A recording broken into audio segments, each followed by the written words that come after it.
happens is that gets stood up, and it gets inked, and then paper gets put on top of it, and something presses down on it, and that makes the letters that you see in front of you. One of the really interesting things, so if you're interested, you can check out, we have a block of type set up here.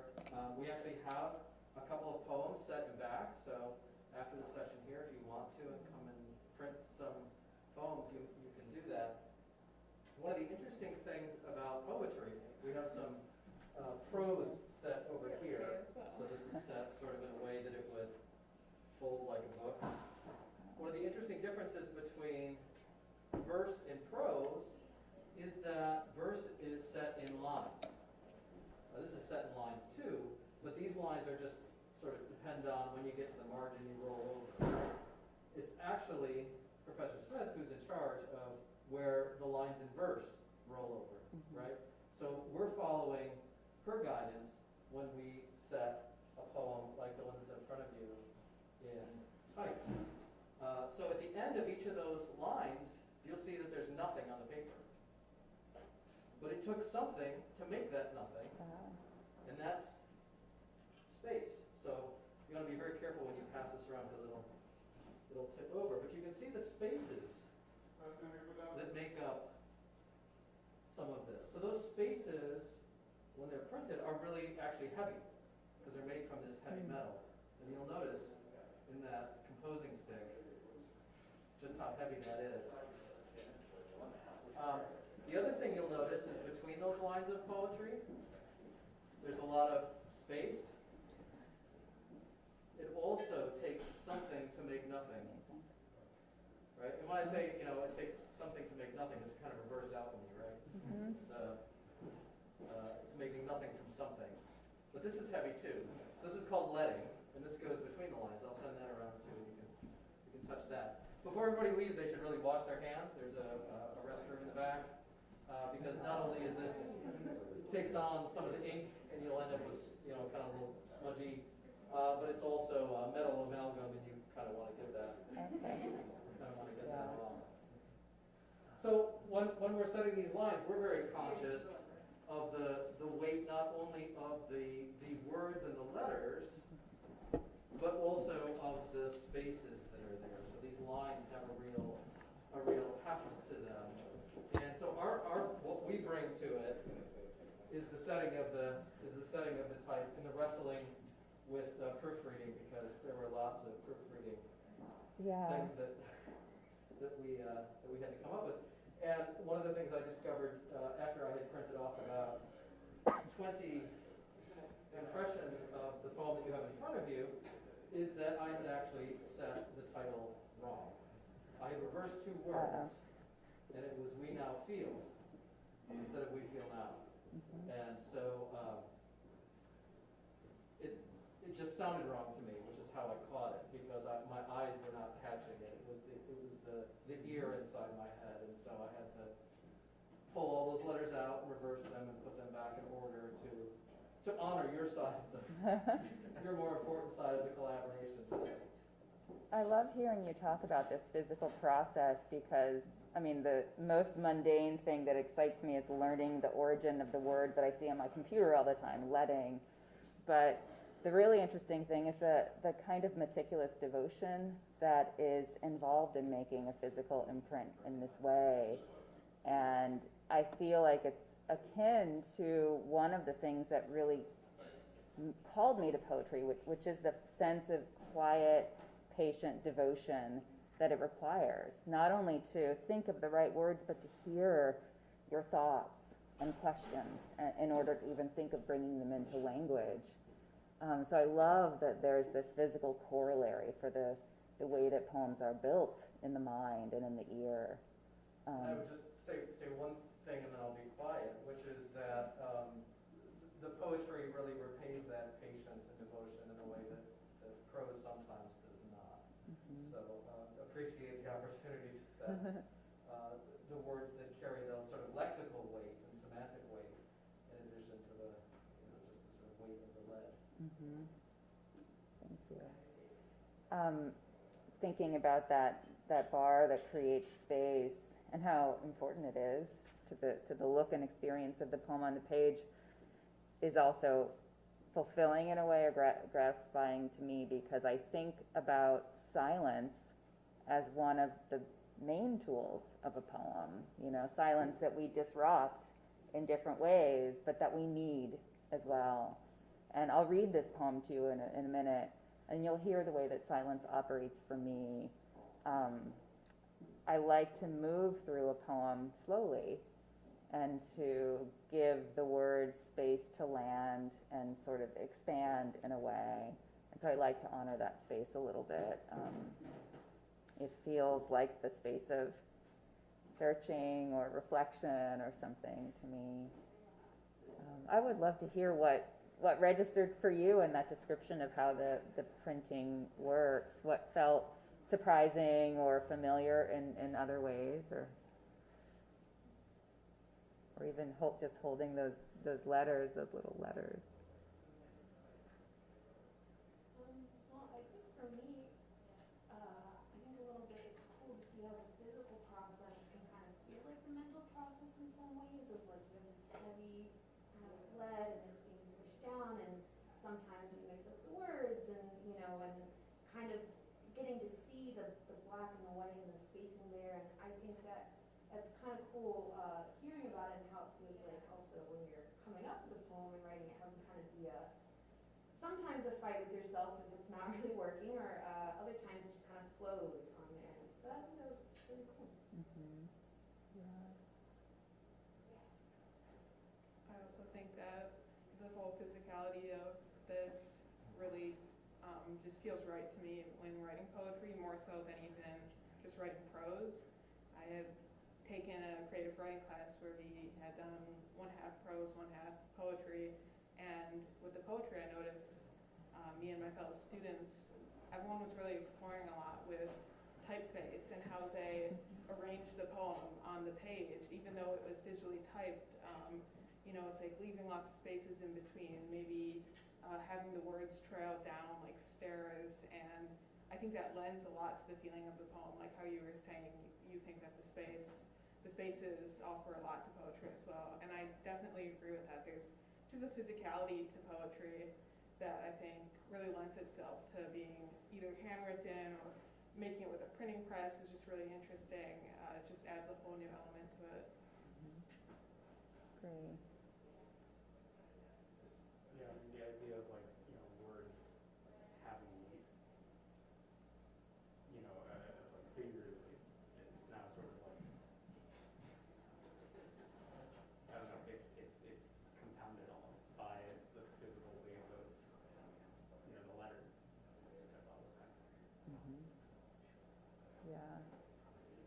I really like the concept of how much power the empty space holds, and the silence, and it makes me think a lot about music as well. When you're reading music, you have different notes, like you have half notes that are empty notes, and like that emptiness signifies something. I don't know, just reading this and seeing this process makes this a lot more musical. Mm. That's interesting.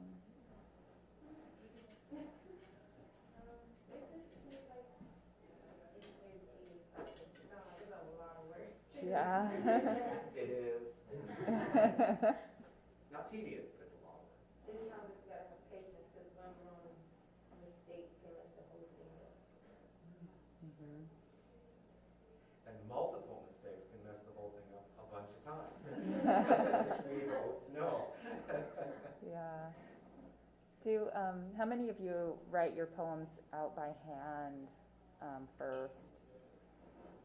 And then do you, why? Why do you do that? And what's that experience like for you? You can get more emotions out of our hand than you can on the computer.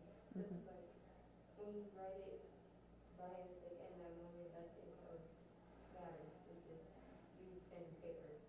And then when you read it and put it in your laptop or whatever, it's like, it went from something that's Mhm. Yeah. I'm not very fast at typing, and so I feel like I have a lot of ideas maybe to call out. So I write them down, but I don't have very good handwriting either, so then I move them on. Mhm. So we have that form, just momentary law. We have the form, it's all the type set up here. You'll be able to pull a print if you want later, but I thought you'd like to see it. And it's very inky, so be very careful.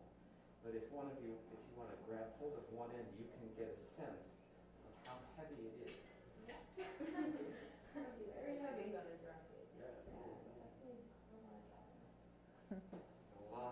There's a lot of metal here. Wow. Wow. Is that, That is that's quite- enunciation or? Yeah, this is enunciation, yeah. And it's very, the Oh, weight wow. of your words. Heavy. It's also very interesting when we're setting type, which you've been talking about, this relationship. The thoughts that go through my head are, does she realize how many G's she's using?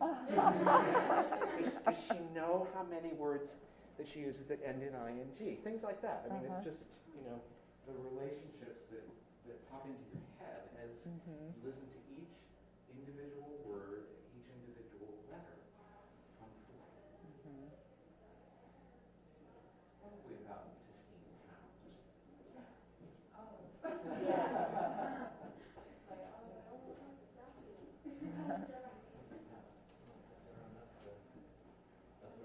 That's what comes out of the form there. So what happens if you put it, the other way around, like it is on paper? Does it come out backwards? Well, you mean if we set it right side up and, Yeah. then it would be back. Oh, wow. That would make me mad. So, I mean, how long does it take your mind to adjust to doing it as you? Very little time, actually. Isn't that your experience, Kurt? Yeah. The upside down and backwards thing, you get over it almost immediately. It's the same principle that all the research says, that when we see words with letters reversed, our brains just fix it. Uh-huh. Our Yeah. brains are very powerful in that way. So it takes you guys like a minute to catch it? Oh, yeah. Proofreading is an art. Yeah. Catching those mistakes is a real art. One of the things that really helps setting upside down is the bottom of every piece of type has a groove in it. It's called the nick. So when you're setting it, so long as you see that groove in it, you know that you're on the right path, as it were. So we had the letting in there before, but you can see that if you've got all those lined up, you know you're. you know you're on the right path. Kurt, maybe you could mention about the P's and Q's. Oh, sure. So in front of you, you have you've got the case layout for a typical type case. Mhm. So Tracy, I don't know if you can see that. Oh, yeah. Yeah, I just got the nick there. That's how you know that you're doing it. I see. So that's where the phrase comes from. Mind your P's and Q's. Yeah, so the P's and the Q's, when you've got them backwards, they look a lot alike. You see the groove there? So you can see that, you know you've got it set the way you're supposed to be set. Here's Q. So B's and D's and N's and U's are troubling because they look alike and sometimes they get put back in the wrong place. So the way that the type case is laid out does not look like the alphabet, and it also does not look like your typewriter keyboard. So it is another system that you kind of have to learn. Mhm. So along with setting upside down, And you Q. also have to kind of learn where to grab the right parts from, and if you grab from the wrong part, Yeah. you don't get what you hope for. So in enunciation, we had a bit of a problem because either we grabbed from the wrong spot here with a C there, it should have been a D, or the type got put back in the wrong spot. So sometimes mistakes are not the mistake of the person setting the type up there, they're the mistake of the person who's put the type back into Oh, the case. wow. Mhm. So there's a lot of processes that can go wrong. Devil's gonna call it. P and Q, G and D, P and Q, D and D.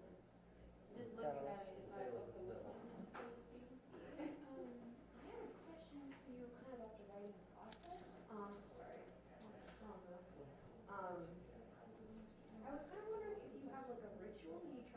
into when you write? I think I do, and I think it's changed in the last year or more. Like, so much has changed. Typically, I've always felt that in order to hear my thoughts and whatever else I'm trying to connect to, I need to be alone. I need to be in a quiet, like, silent space. I don't often write with music. I love to sit near a window because looking outside when I'm stuck helps give me a new, like, vocabulary to think about, like either what animals are doing outside my window or what trees are doing or what, you know, nature reminds me to look at or to recognize or discern. I often start writing when I have a question or something that's agitating me that I need to figure out a little bit, speak back to, correct, or usually learn more about, because I often write about events in the world. More and more, the poems that I wrote over the last year came out of a really active and deliberate meditation process that I hadn't had before. So I think writing poetry is meditative, but over this last year, there was just so much that I was dealing with that was overwhelming and painful that I started to try and go inward in an attempt to connect to something else, like actually. So I wasn't quite meditating to put everything out of my mind, but to open up what might feel like a dialogue. And so the strangeness of that and the sense of trust, trying to slip away from my logical mind telling me this is nonsense, and then the shock of sometimes hearing something or seeing something that was relevant to what my question might have been, sometimes even things that I didn't know, but that were helpful somehow. That comes into the work as well. And so I feel like this is part of my process for now. But I also believe that processes must change. You know, we're always trying to change something about what we write, I think. Like, there's the anxiety of repeating yourself or only writing about certain subject matter that I think many people feel. But I think another benefit to trying to push oneself to change is that you slip out of the patterns that are familiar, that might be giving you familiar insight, familiar strategies for dealing with your questions. And so going to a foreign or strange or unusual place means that you're opening yourself up to different kinds of insight and feeling. And so for me, this was one really exciting new source. Do you want to hear this poem? And we can talk about it a little bit. Okay, so this poem was written in the summer of 2020. My year, you know, we were all dealing with the shock of COVID. My year was mostly because I was lucky enough to be safe and my family members either stayed healthy or recovered. My year was really characterized by thinking about racial justice and the conversations and the efforts and in some cases the struggles that I was involved in were coming from that place. So this is a poem that emerges in that context. We feel now a largeness coming on,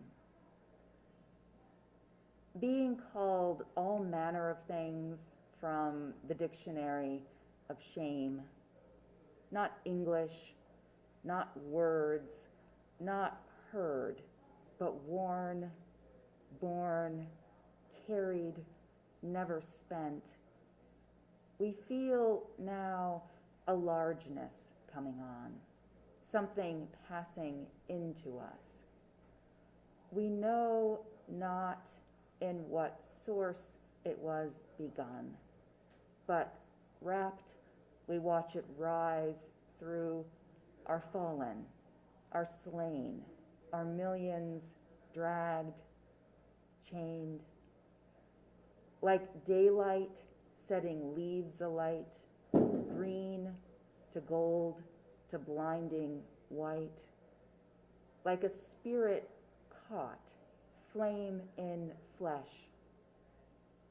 I watched a woman try to shake it once from her shoulders and hips, a wild, annihilating fright. Other women formed a wall around her, holding back what clamored to rise. God, devil, ancestor. What black bodies carry through your schools, your cities. Do you see how mighty you've made us, all these generations running, every day, steeling ourselves against it, every day, coaxing it back into coils, and all the while feeding it, and all the while loving it. Thank you.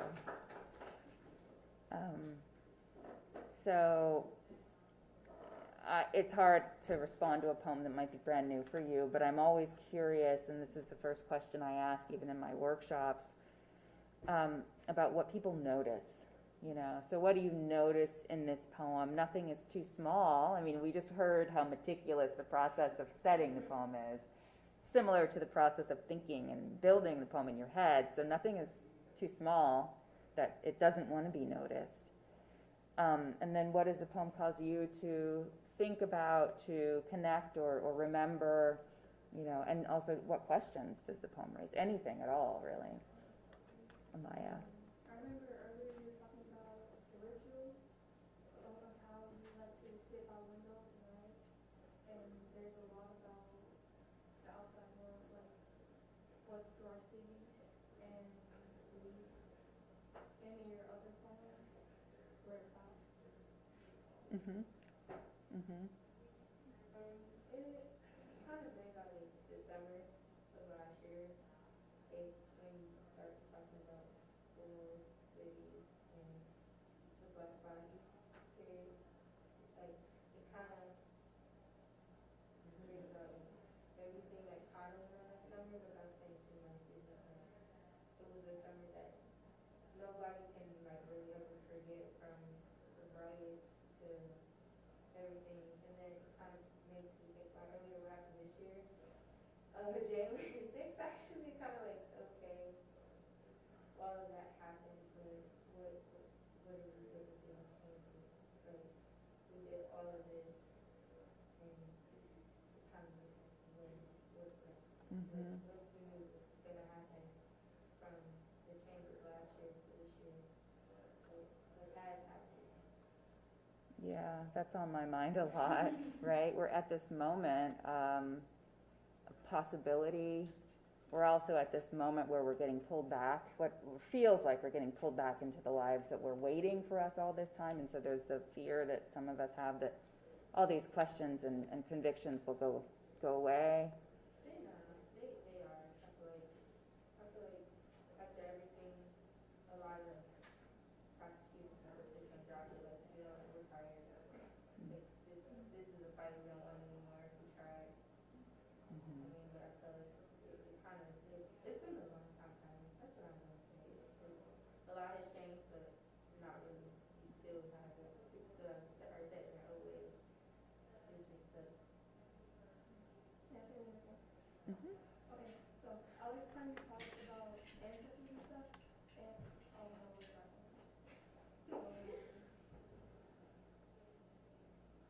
Oh, she was talking about history, and we were talking about our old lives, learning the craft, and you brought up ancestors. That made me think about how history always repeats itself. Yeah, but we don't live in this over and after. Right now, as the rate is going, we already the bottom of the barrel. Like, how much further do you want to look up? Yeah, so you're like really tuned into a lot of the things that were going on in my head and my heart, over the last year, and I'm sure that many people were thinking in similar terms or connected terms. And part of what I want to do when I'm writing a poem like this is just get it all down, see what I'm thinking, and see if I can find through the kind of the puzzle of language a new idea, something to take away from that. And so in this poem, what came to me was there's so much happening, there's so much that is threatening to tear or attempting to annihilate Black life and mental health and hope. And yet there's this amazing thing in Black life that is rising and that is powerful and that we've always had and that we know how to manage. And that was a really exciting ending to get to. And when I'm writing a poem, and I think this is true for a lot of people, I have no idea where I'm going. All I know is like the first sentence that's in my head.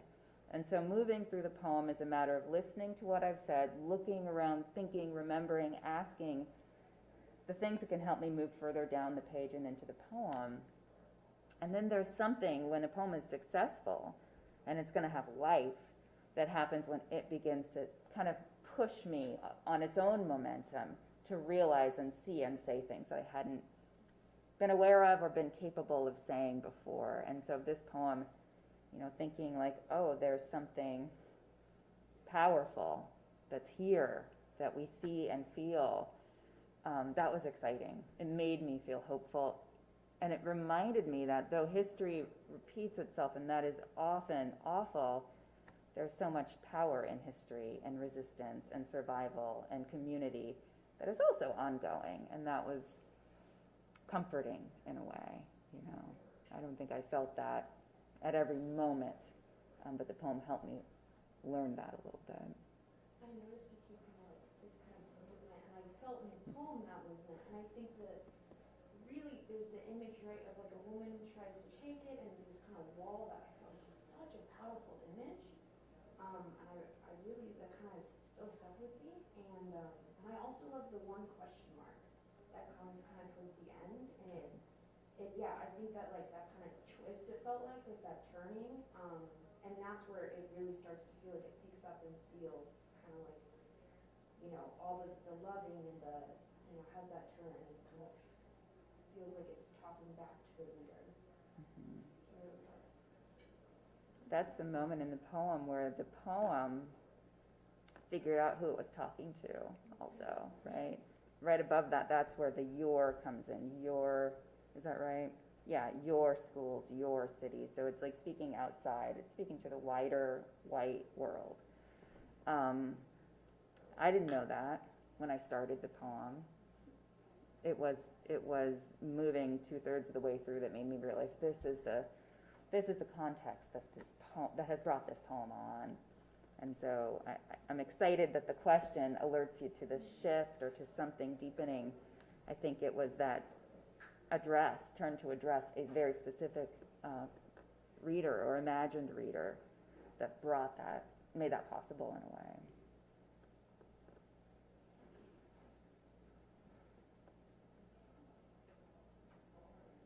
Perhaps not as significant as some of the other things mentioned, but I did notice a few sort of like little rhymes, not from line to line, but even like within a line, like worn and born, or slain and shame, or even like words and heard in the third one. It's sort of, I don't know if there's any significance attached to that. Well, it's a tool. The internal rhyme is a tool that often helps me figure out what to say next. What have I just said? What sounds does it carry? What possibilities does it alert me to? And so it's that associative or like kind of sonic connection that helps me go forward, again, because I don't know where I'm going.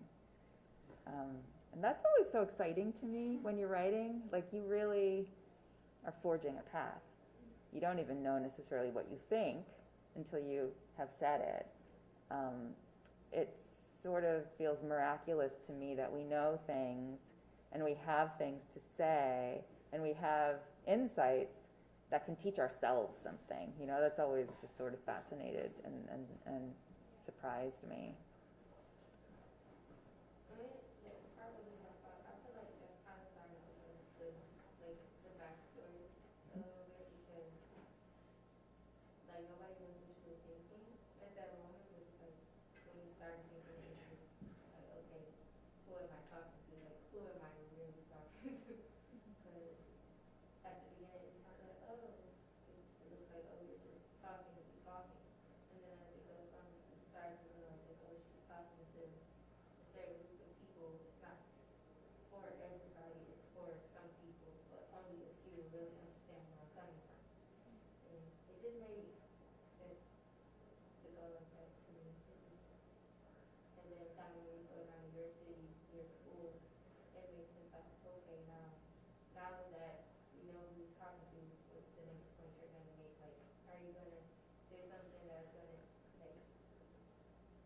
starting to say like not really part of that accept, or are you going to say something that people are just going to take a double look at, like why did she even say that from the beginning? There's no point. Like it doesn't even matter what she says. Mhm. Yeah, I mean, I think that it's important, and the other poems that are kind of surround this, and the new book I've written, are making a choice, I think, to speak from the community of Blackness, calling to others who have some experience of part of what that means in this country. It means many different things. But then there are moments in many of the poems where the address goes across the line to somebody, outside of that community. Sometimes it's aware that another audience is probably listening, but also not feeling directly addressed.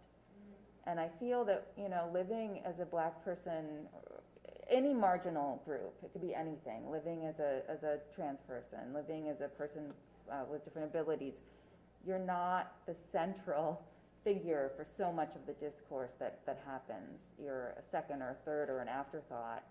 And you become so good, nevertheless, at listening to and understanding and drawing insight from that other dialogue that's happening around you. I think I wanted my poems to invite people who consider themselves to be central to America to feel that sort of outside perspective, to feel seen but not necessarily called in. I think that's an important position that not everybody experiences, but that is very instructive, right? So that's a different thing my new poems are doing than my other work has intentionally sought to do. Do you see your books as connected in some way, or like kind of a gradual journey, or how do you kind of? I see them as steps of a journey. I see them, part of that is because my books are written within a certain time frame. I'm usually if I'm working on poems, I'm working on one book of poems, and I'm thinking through my obsessions and my questions in different ways and trying to get to different answers.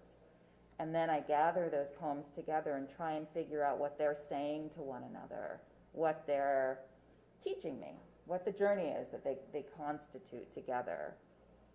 And so then that book is done. It goes off into the world, and I'm living my life. I'm doing other things. Maybe I'm writing things that are not poems.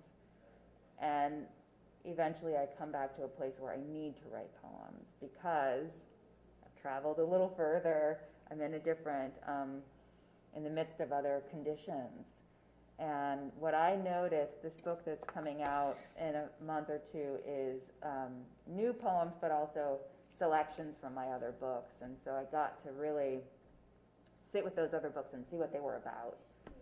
And I think they're mapping a journey that begins with an awareness of me as an individual and wanting to claim my own voice and my own story, to thinking of myself as a citizen of a country that I have some issues with and discomfort with in some ways, to thinking about what it feels like to live on after people that you love have died. What does it mean to be human on the planet or human in the universe, and to live with all the mystery and all the loss? And this book, Wade in the Water, which Annunciation comes out of, is a book that's thinking about American history and how it feels like it just keeps spiraling, things keep coming back, and how I wanted to try and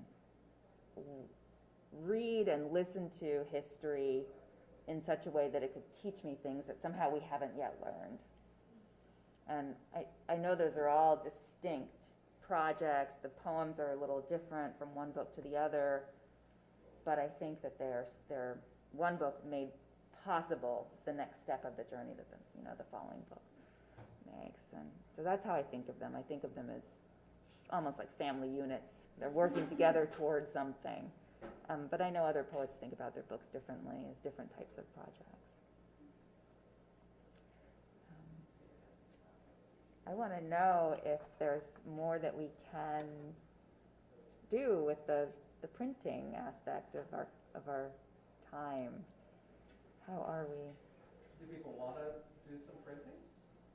Yeah. Yeah. I know some of you need to rewrite it too, but I think we're pretty much set up and ready to go. People want to do some stuff. So we have two kinds of presses back there. One is a lot like this one that has a big roller on it, and it just rolls across the block of type to get the ink from the letters onto the paper. And the other one has a sort of a lever that's going to pull the paper actually into the block of type, which is set up vertically. So we do both of those. Anybody who wants to do that,